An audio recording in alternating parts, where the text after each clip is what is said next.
हम लोग गाड़ी देखे तुम यार। चलो बताओ, एक मिनट।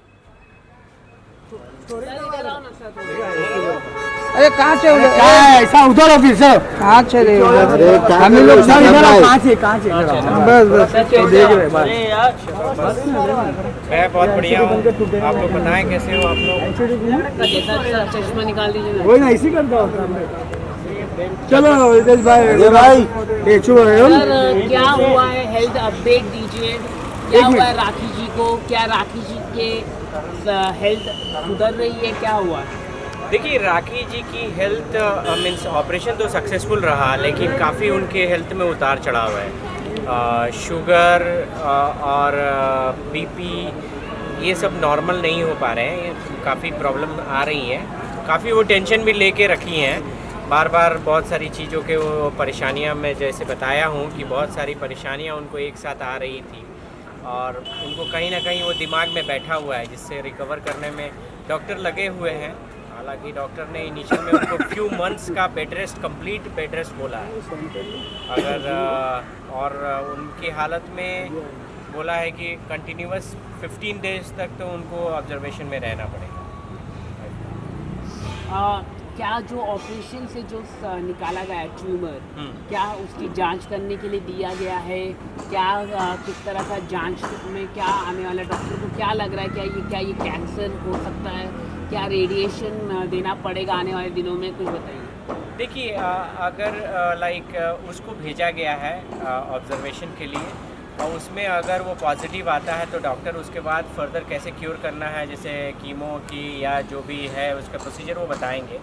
बट हम लोग ईश्वर से मना रहे हैं कि ताकि वो सब कुछ ना निकले, सारी चीज़ें पॉजिटिव आए, एटलीस्ट कैंसर नहीं निकले, क्योंकि कैंसर निकलना मीन्स ये बहुत बड़ा ये हो जाएगा, इशू हो जाएगा। और फिर राखी जी मुझे नहीं लगता है कि उनको बहुत अच्छी ट्रीटमेंट की फिर ज़रूरत होगी, कहीं बाहर जाके ट्रीटमेंट कराना होगा। क्या कहना चाहेगी कि डॉक्टरों की तरफ से क्या जानकारी मिली आपको? आगे की क्या प्रक्रिया होगी? राखी कितने दिन अस्पताल में रहेगी? डिस्चार्ज कब होगी? देखिए अभी फ़िलहाल तो डॉक्टरों का कहना है कि उनका जब तक, क्योंकि उनका शुगर बीपी बहुत नॉर्मल नहीं रह रहा है, तो जब तक वो नॉर्मल नहीं होता है फिर से उनको काफ़ी तकलीफ़ हो रही है, काफ़ी पेन भी है उनके जहाँ पे ऑपरेशन हुआ है तो उनको काफ़ी पेन हो रही है। तो कह सकते हैं कि अभी जब तक वो स्टेबल नहीं होती है तब तक डिस्चार्ज कराना उचित नहीं होगा, क्योंकि उनके घर में भी फिर कोई नहीं है, तो उनको केयर लेने के लिए कोई होना चाहिए ना। तो फिर एटलीस्ट मुझे लगता है कि जब तक स्टेबल नहीं होती है तब तक डिस्चार्ज कराना उचित है। हमने देखा है कि आपने पूरी तरह से उनका ध्यान रखा है, एक हस्बैंड जैसा पूरा ध्यान रखा है। क्या कहना चाहिए? मैं हस्बैंड जैसा नहीं, मैं एक दोस्त जैसा, एक इंसानियत के नाते कह रहा हूँ। और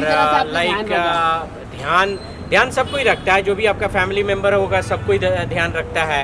आपके फादर भी आपको वही केयर लेते हैं जो आपके हस्बैंड ले सकते हैं, या आपके वेल विशर ले सकते हैं, आपका दोस्त भी ले सकता है।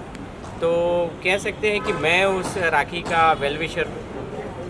हमने देखा है कि आपने पूरी तरह से, चाहे लोगों ने आपके ऊपर भी लोगों ने काफ़ी ट्रोलिंग की, लोगों ने बहुत कुछ बोला, लेकिन उसके बावजूद आप राखी के साथ खड़े रहे। क्या कहना चाहिए? देखिए ये जानबूझ के, ये गलत इंटेंशन जानबूझ के फैलाया गया था कि ताकि मुझे ट्रोल किया जाए और मैं राखी के साथ देना छोड़ दूं और फिर से वो अकेली हो जाए।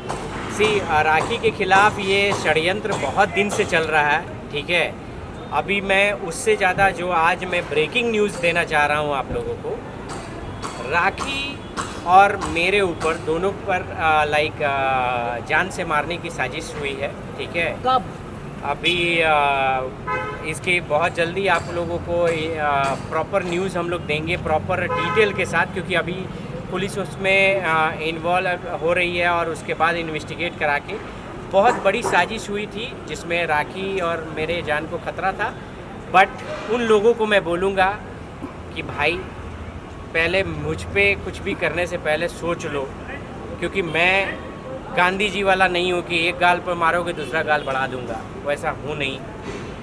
तुम्हारे पूरे ख़ानदान को मैं कहाँ कहाँ क्या करूँगा वो तुम सोच भी नहीं सकते, और ओपन कैमरा में बोल रहा हूँ, किसी के बाप से नहीं डरता हूँ मैं। मेरा और राखी का एक रुआ भी अगर खरोच भी आ गई ना, तो तुम और तुम्हारे पूरे झुंड का मैं वो हाल करूँगा कि पूरे अभी तक के इतिहास में नहीं हुआ होगा।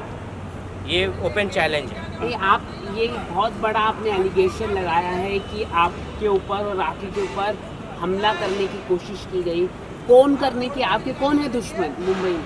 देखिए, दुश्मन तो सभी लोग जानते हैं कि कौन है दुश्मन, लेकिन इसमें मैं खुल के बोलूँगा।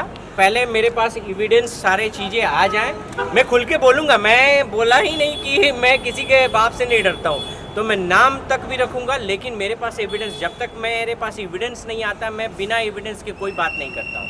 तो एविडेंस पूरा आ जाए और उसके बाद खुल के मैं नाम रख के बोलूँगा। और आपको एक ही नहीं चाहिए, एक ही बात मैं बोलूँगा कि इसके बाद जितने भी लोग, इसमें कुछ इम्पॉर्टेंट पॉइंट है, कुछ लोग जो हमारे साथ थे, हमारे वेल विशर बन के आए थे, वो भी इसमें इन्वॉल्व थे। कौन है? नाम मैं बताऊंगा, सारी चीज़ें मैं नाम विथ प्रूफ, क्योंकि ये सारी चीज़ें हम लोगों ने बहुत ही गुप्त रूप से हम लोग पुलिस को इन्फॉर्म कर रहे हैं, क्योंकि हम लोग इस बार वो मीडिया ट्रायल से नहीं, इस बार हम लोग कानूनी रूप से, क्योंकि ये राखी की सुरक्षा का मामला है।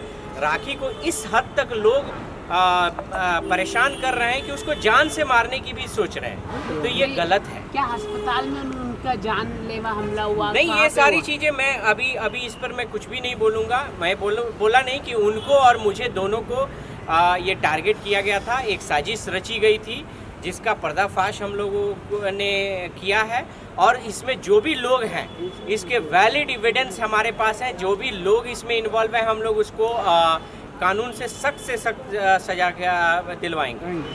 Thank you so much, thank you. और एक बात मैं आप लोगों को फाइनली बता रहा हूँ कि देखिए, ये जितने भी राखी को हम लोग, ये जितने भी लोग सुन रहे हैं, राखी को हम लोग सुरक्षा की मांग किए हैं, और राखी को मैं personal protection as well as मैं पुलिस प्रोटेक्शन की का दरख्वास्त कर रहा हूँ, और जल्दी ही जल्दी राखी सुरक्षा के बीच में होगी। Thank you.